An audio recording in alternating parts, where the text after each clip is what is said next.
Hi guys! Ngayon ituturo ko sa inyo kung paano tayo mag-transfer ng pera mula sa ating video online banking papunta sa ating GCash.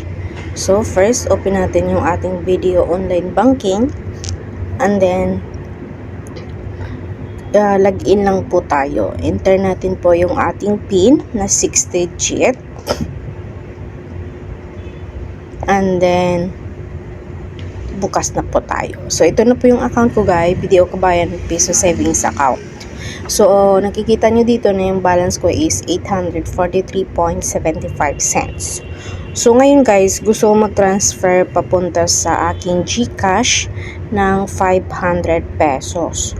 So, first, ang gagawin natin dito ay i-click po natin ang send money. So, pag send money natin, i-choose po natin dito yung other banks and wallets.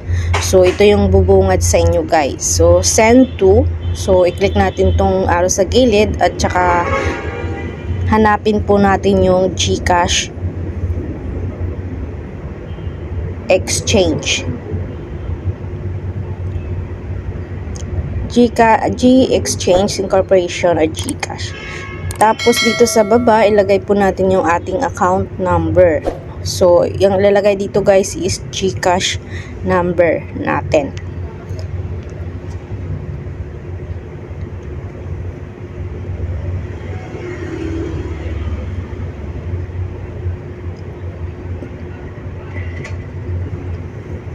Tapos, dito sa baba naman, account name, ilalagay lang po natin yung ating pangalan na naka-registered sa GCash.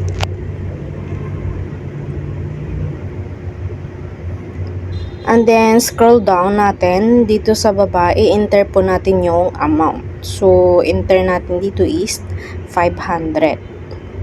And then, dito sa baba, send from. So, i-click lang natin. Matik na po siya na lalabas sa ating video. Yung Video Kabayan Piso Savings o video, kung anong klaseng video po guys.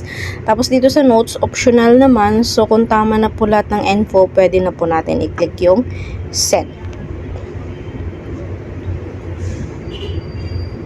So ito na guys yung confirm details. So may charge po siya na 10 pesos. Kung okay na po, click lang po natin yung confirm. So, nakikita nyo dito na from Video Kabayan Piso Savings papunta sa GCash. And then, pagka-confirm natin guys, hihingi na naman ng 6-digit PIN. So, enter lang po natin yan para ma-continue po yung ating process. So, nakikita nyo dito guys na nag-send na po yung ating pera sa GCash account. So, ngayon guys, titingnan natin doon sa GCash ko kung pumasok nga ba yung pera. Kasi laman ng GCash ko is 6 pesos. Tingnan natin ngayon kung nadagdagan po siya ng 500 pesos. So, open lang po natin yung ating GCash account.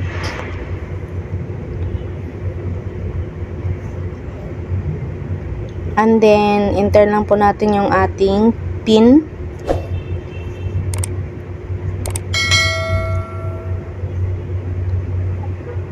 And then, nakikita nyo dito guys na pumasok na po yung 500 pesos. So, nakita nyo dito yung balance ko is naging 500 pesos na. So, ganun lang siya guys kadali kung paano mag-transfer ng pera galing sa online banking papunta sa ating GCash app. So, I hope guys na may natutunan kayo sa video tutorial kong ito. Thank you for watching guys. See you on my next vlog. Bye bye.